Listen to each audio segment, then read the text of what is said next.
It was a late and wild night at the Texas State House. We've got a showdown in Texas over women's health. You're about to see one lawmaker who took a stand may have made all the difference. The Texas State Senator that everyone is talking about. Texas Democratic State Senator Wendy Davis. When State Senator Wendy Davis stepped to the podium in her pink sneakers, she knew she was in for a long day. Members, I'm rising on the floor today to humbly give voice to thousands of Texans who have been ignored. A 13-hour goal on her feet, reading the words of Texas women. From Peggy in Austin, Texas. The battle over women's reproductive freedom continues today in Texas, and Wendy Davis is not backing down. Wendy Davis stood and spoke for nearly 11 hours to filibuster a sweeping anti-abortion bill, a bill that would ban abortions after 20 weeks and that could have closed all but 5 abortion clinics in Texas. An anti-abortion bill that would be one of the most restrictive in the entire country if passed. It's not fair, it's oppressive, it's just not right. There were thousands of supporters streaming into the Capitol all day long in Texas. They filled the Senate gallery and the rotunda. There were long lines to get in to see her at work. I'm happy to be here. This is government in action. This is the people coming together.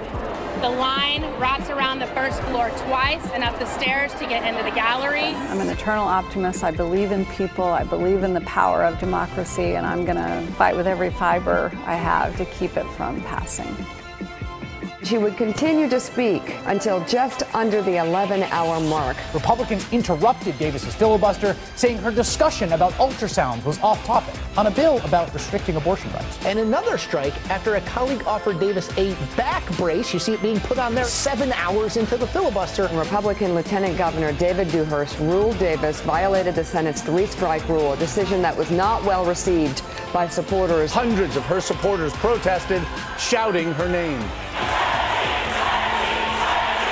Lawmakers then scrambled to vote in time. 3 strikes against her, and Wendy Davis and the Democrats seemed like they were out on a technicality. That is when Davis's Democratic colleagues and the hundreds of activists filling the Senate chamber took over. This is parliamentary inquiry, Mr. President.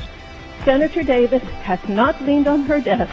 She has not sat on her desk. She has not sat on her chair. I seek to appeal the ruling of the chair. At what point must a female senator raise her hand or her voice to be recognized over the male colleagues in the room? That cheering and applause continued uninterrupted for at least 15 minutes. There was so much commotion that Republicans were unable to pass the bill on time. This is what it sounds like inside the rotunda. And all the people who were there rooting for Wendy Davis to stop this bill realized they could take it over the finish line. Ultimately, in that last 15 minutes of the evening, it became the people's filibuster, and they were loud and they were heard, and that's what democracy is about, and I was really proud. Ultimately, the tactic worked.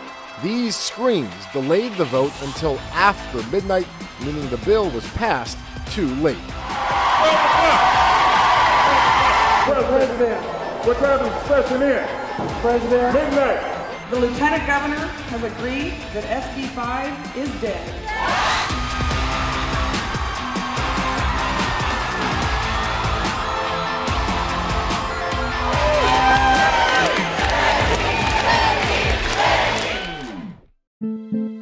I do think that something tremendous was accomplished, and that was there was an incredible focus put on what's happening here in Texas. And what I think this has done is empowered people to understand that when they involve themselves in a democracy, they truly can make a difference. This is yet another instance where women are not going to take this sitting down, as literally and figuratively. She re-inspired pro-choice men and women across our country. One of the most remarkable acts of political leadership that I've ever seen. I think the most important thing that we accomplished is we empowered the voice of people in Texas.